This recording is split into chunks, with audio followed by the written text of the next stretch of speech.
आपने आसमान के बीच विमानों में रिफ्यूलिंग की तस्वीरें देखी हैं, लेकिन अब ईंधन भरने की तैयारी उन जगहों पर है जहां तक कोई विमान पहुंच भी नहीं पाता, जहां हवा भी नहीं है और वहां ईंधन का स्टॉक रखना अब तक मुमकिन नहीं हो सका था। बस ये समझ लीजिए कि अब अंतरिक्ष में पेट्रोल पंप जैसा एक स्टेशन होगा जहां से सैटेलाइट ईंधन भरवा सकेंगे। अगर ये तकनीक पूरी तरह से कामयाब रही तो कई ऐसे उपग्रह भी एक्टिव हो जाएंगे जिन्हें रिटायर माना जा रहा था। न जमीन पर लौटने की मजबूरी, न रफ्तार, न डायरेक्शन बदलने की जरूरत। फाइटर विमान हवा में ही टैंक फुल करवाते हैं और फिर मंजिल की तरफ बढ़ते हैं। हवा में ईंधन भरने की तकनीक और हवा में ईंधन ले जाने वाले विमान अब नई बात नहीं रहे। लेकिन सोचिए, क्या ऐसा स्पेस क्राफ्ट के साथ भी हो सकता है? क्या ऐसा अंतरिक्ष में चक्कर काटने वाले उपग्रहों के साथ भी हो सकता है? जरूरत तो बहुत है, लेकिन अब तक कोई भी देश ऐसा फ्यूल स्टेशन स्पेस में नहीं बना सका।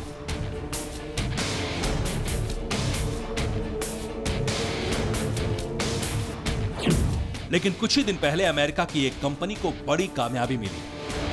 अमेरिका की Orbit Fab company fuel station बना रही है। जून में पृथ्वी की कक्षा में एक प्रोटोटाइप लॉन्च किया गया है। ईंधन भरने में सक्षम स्टेशन अब ठीक तरीके से काम कर रहा है। अब पुराने उपग्रहों को नया जीवनदान मिल सकता है। मौजूदा वक्त में दुनिया के अलग अलग देशों के करीब 4000 सैटेलाइट्स पृथ्वी का चक्कर लगा रहे हैं। लगातार और लंबे समय तक काम करने के लिए सभी सैटेलाइट्स को फ्यूल की जरूरत पड़ती है। इससे पहले जिन सैटेलाइट्स का फ्यूल खत्म होता था उन्हें बेकार या रिटायर्ड मान लिया जाता था, लेकिन अब ऐसा नहीं होगा। स्पेस में मौजूद फ्यूल टैंकर का नाम तेनजिंग टैंकर 001 है। ये एक शुरुआती सैटेलाइट ईंधन टैंकर का प्रोटोटाइप है। इसे एलन मस्क के रॉकेट से 30 जून को लॉन्च किया गया था। तेनजिंग टैंकर का प्रोटोटाइप वैसे ही काम करेगा जैसे आसमान में विमान में रिफ्यूलिंग की जाती है। इसका डिजाइन ऐसा है कि कोई भी सैटेलाइट इससे जुड़ सकता है और फ्यूल लेने के बाद अपना डायरेक्शन बदल सकता है। कंपनी का दावा है कि वो दुनिया का पहला सैटेलाइट फ्यूल डिपो बना रहे हैं। स्पेस में रहने वाला ये फ्यूल टैंकर उसी परिक्रमा के रास्ते पर मौजूद है जहां मौसम और तस्वीर लेने वाले ज्यादातर सैटेलाइट्स हैं।